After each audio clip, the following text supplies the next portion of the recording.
Dessa vez a nossa parada vai ser em Darcinópolis, no estado do Tocantins. Marcílio Fernandes Barangoni, engenheiro agrônomo, já está aqui conosco por vídeo. Marcílio, seja muito bem-vindo, é sempre um prazer tê-lo aqui no Notícias Agrícolas.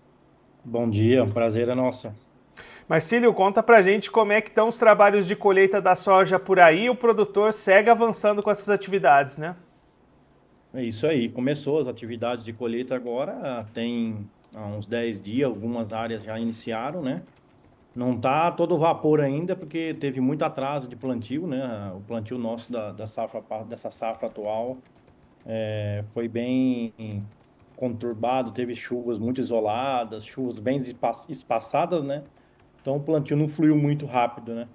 Então, pro final do mês aí, a tendência é a colheita e plantio seguir a todo vapor, né? E Marcílio, quais que são as expectativas para a produtividade dessa safra com a colheita começando por aí? A expectativa tá boa, né, Guilherme? A gente estava com receio um pouco dessas interferências no plantio, de ter prejudicado um pouco a produtividade, mas ao decorrer do período o clima colaborou muito, né?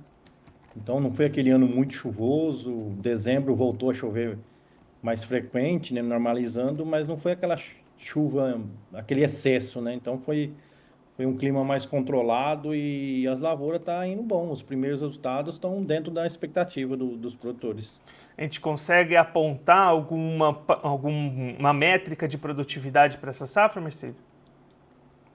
A gente está esperando aí manter entre 65 e 70 sacas, né? Existem áreas a mais acima disso aí no momento, né? Lembrando que essas primeiras áreas sempre são as áreas de maior potencial, mas acreditamos que devemos fechar nessa faixa entre 65 e 70 sacas por hectare. E aí, se a gente pensar na comercialização para essa soja, Marcílio, como é que estão as oportunidades para o produtor avançar com essas vendas? É, o comércio está bem frio, né? A produtora fechou alguns lotes já para ir controlando seus custos, mas o mercado não está muito otimista, né? A soja não está bem frio, o preço de soja, as ofertas de mercado de soja está bem frio. O produtor ainda está procurando negócios, né? Ver se esse mercado aquece um pouco, tentando livrar um pouco mais, né? Que os custos a gente sabe que nunca reduz, né? Então o produtor sempre está atento aí para ver se ele consegue pegar alguma alta, algum valor um pouco melhor nessa saca que ele está colhendo ainda. Se a gente pensar no custo que foi para implementar essa safra, Marcílio, qual que seria um patamar ali positivo para cobrir esses custos e ter alguma margem para o produtor? A soja tinha que ser acima de 120 hoje, né? Vamos falar assim, bem modesto, né? A soja tinha que valer pelo menos R$ 120 a saca hoje, para a gente não estar falando de um cenário tão ruim, né? É claro que o produtor sempre está colocando tudo em risco, né? Melhor, mais seria até mais merecedor, né? Mas a soja não poderia ser menos do que R$ 120 hoje. E Marcílio, olhando também para a segunda safra, como é que esse atraso nas atividades da soja trazem de impacto para o plantio do milho por aí? O plantio, assim que está colhendo as áreas que está sendo colhida, está sendo plantada, né? Já estão plantadas, já tem milho desenvolvendo, nascido, e até o final de fevereiro agora, semana que vem, às vezes até o 5 de março aí, que o produtor leva muito em conta na região para finalizar seu milho safrinha, está dentro da programação. Vai ter uma redução de área? Vai ter, porque nem todas as áreas conseguiram ser plantadas a tempos, né? Mas o produtor vai investir um pouco também em sorgo, né? Tem algumas culturas de gergelim, então o produtor não vai deixar de fazer algo por causa dessa mudança de clima. Ele vai mudar principalmente a cultura, né? E qual que é a expectativa de clima, Marcílio, olhando para frente, para essas previsões, olhando o desenvolvimento dessa safrinha? Previsões são boas, né? No momento são otimistas, né? A gente tem bons índices de chuva marcando aí até abril, até às vezes até início de maio, algumas chuvas mais isoladas, né? Que acaba concluindo um fechamento de uma safra esperada pelo produtor, né? Então, por enquanto, está tudo otimista, a gente está otimista com o clima colaborando para que tudo se desenvolva bem, né? E a gente tem visto, Marcelo, algumas regiões que estão começando esse plantio de milho já apresentando alta pressão de pragas, até de cigarrinhas nas lavouras. Como é que está essa situação aí na região?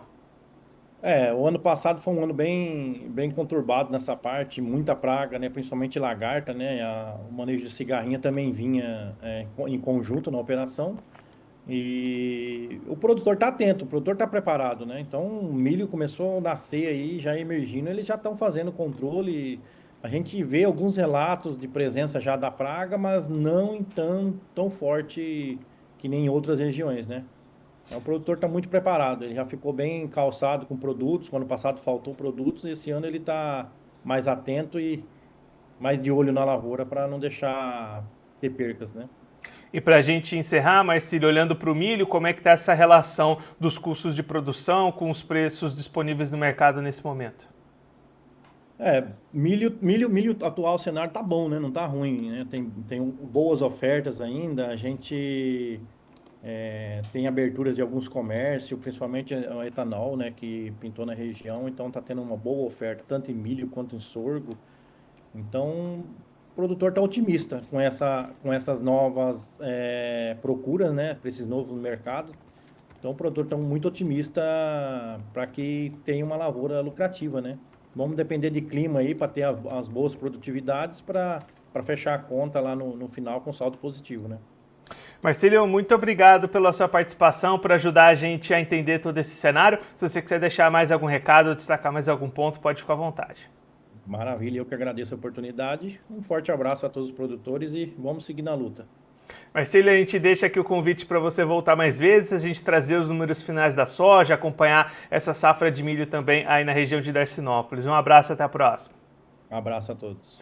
Esse é o Marcílio Fernandes Marangoni, engenheiro agrônomo em Darcinópolis, no estado do Tocantins, conversou com a gente para mostrar como é que estão as atividades de campo lá na região. Colheita da soja começou há cerca de 10 dias, com atraso, depois do atraso que aconteceu também no plantio, mas expectativas positivas para a produtividade. O Marcílio destacando as projeções para ficar nas médias entre 65 e 70 sacas por hectare, lá na colheita da soja em Darcinópolis, Tocantins. Enquanto os trabalhos de soja avançam, o plantio do milho também vem na sequência, expectativa de boas condições de clima para o desenvolvimento dessa segunda safra. E aí o Marcílio até destacando que esse atraso na soja pode tirar um pouquinho de área de milho lá na região, o produtor pode apostar em outras culturas, como sorgo, como gergelim, estendendo um pouquinho essa janela de plantio que vai até meados de março lá na região de Darcinópolis. Esse é o relato do Marcílio Fernandes Marangoni, conversando com a gente direto do Tocantins.